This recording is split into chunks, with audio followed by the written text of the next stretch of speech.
ఈ యొక్క అప్పుడు చెప్పాను కదా ట్రాన్స్లేషన్ లేదని. थोड़ी देर पहले मैंने कहा था कि स्वामी के प्रवचनों का उस जमाने में कोई अनुवाद नहीं होता था और स्वामी बहुत तीव्र गति से धारा प्रवाह बोलते थे। मैं उनके प्रवचनों को जितना संभव हो संक्षिप्त में वाक्यांश बिंदुओं को तेलुगु, तमिल, अंग्रेजी जहाँ जैसा सहूलियत हुआ झटपट फटाफट जहाँ तहाँ लिख लेती थी। भावार्थों एवं तात्पर्यों को समझ समझ कर लिखती थी, क्योंकि मुझे शॉर्ट हैंड में लिखना नहीं आता था। फिर बाद में फुर्सत में बैठकर सारे वाक्यांशों बिंदुओं को संग्रह कर वाक्य रचना करती थी।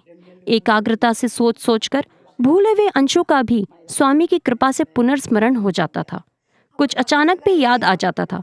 कुल मिलाकर स्वामी की कृपा से प्रवचन का अधिकांश भाग गांव जाकर एक पुस्तक के रूप में मैं तैयार कर लेती थी। कुछ दिनों बाद मेरी शादी के पश्चात मैं चेन्नई आ गई, जहां स्वामी मेरे दीदी वेंकटम्मा के घर 2-3 महीने प्रवास करते थे।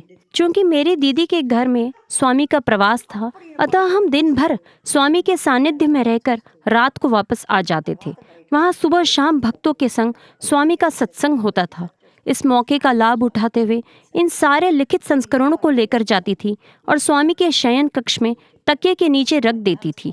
दोपहर को स्वामी अपने कमरे में विश्राम के समय सारी कविताएं, लेख रचनाओं को देखकर मुझे गद्य पद्य की रचनाओं में सटीक शब्द चयन, भावाभिव्यक्ति तथा व्याकरण संबंधी त्रुटियों में सुधार हेतु सलाह देते थे। इसके अलावा प्रवचन के टीका तात्पर्यों में भी उत्तम कोटि की भाव कल्पनाओं को व्यक्त करने में मदद करते थे। लगभग हजारों प्रवचनों के उद्बोधन के पूर्वारंभ में स्वामी द्वारा तत्काल रचित आशु कविताएं इसलिए महत्वपूर्ण होती थी क्योंकि उसी कविता में पूरे प्रवचन का सार निहित होता था। कभी कभी मैं स्वयं उन संदर्भों का आशय स्वामी से पूछ लेती थी जो मुझे समझ में नहीं आता था। उनके प्रवचन के पूर्व के पद्य की 5-6 पंक्तियां बड़ी गूढ़, गंभीर तथा गहन तात्पर्य वाली होती थी। उसके सार तत्व के अंतर्भावों को समझना और कागज पर उतारने में मुझे कठिनाई महसूस होती थी, पर स्वामी की कृपा थी। मुझे सामने बिठाकर उन पद्यों को दोहरा दोहरा कर लिखवाते थे और अर्थ समझाते थे। कभी कभी स्वयं भी लिख दिया करते थे। ऐसा कुछ दिन होने के पश्चात स्वामी चेन्नई में भी काफी व्यस्त हो गए।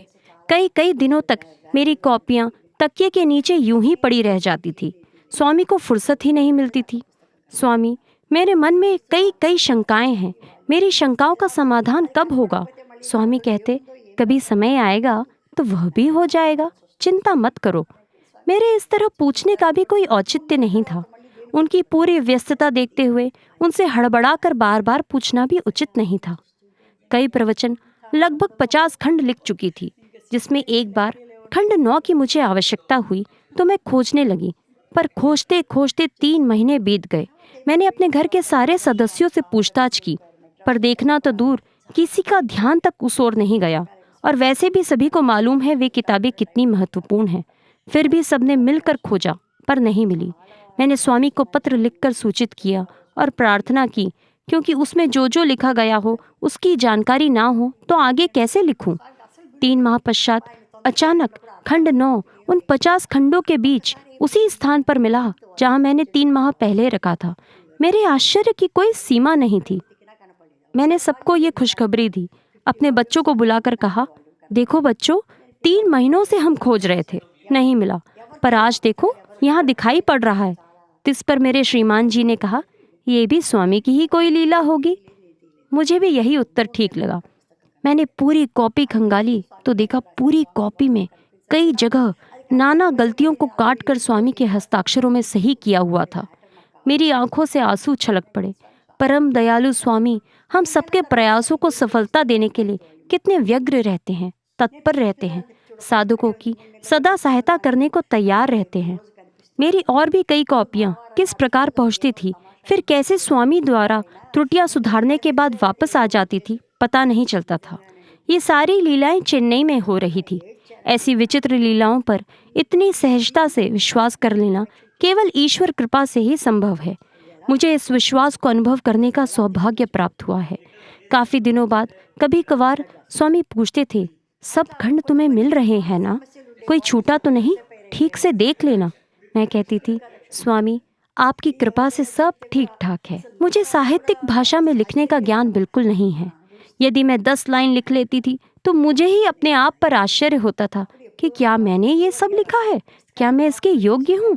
क्योंकि कई क्लिष्ट एवं जटिल शब्दों का बोलचाल में प्रचलित सरल शब्दों हेतु शब्दकोश का सहारा लेना पड़ता था। इतनी मधुर और सरल भाषा, सचमुच ये केवल उनकी असीम करुणा कृपा का ही परिणाम है, जो कलम की स्याही से व्यक्त हो रही है, जिसकी अनुभूति हम सबको है।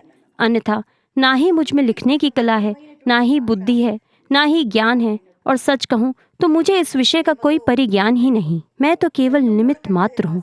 इस नाचीज को स्वामी अपनी असीम कृपा से यह दुर्लभ अवसर दे रहे हैं। అసలు ఏమీ లేదని చెప్పాలి, నిమిత్త మాత్రంగా ఆయన రాయిస్తున్నారు.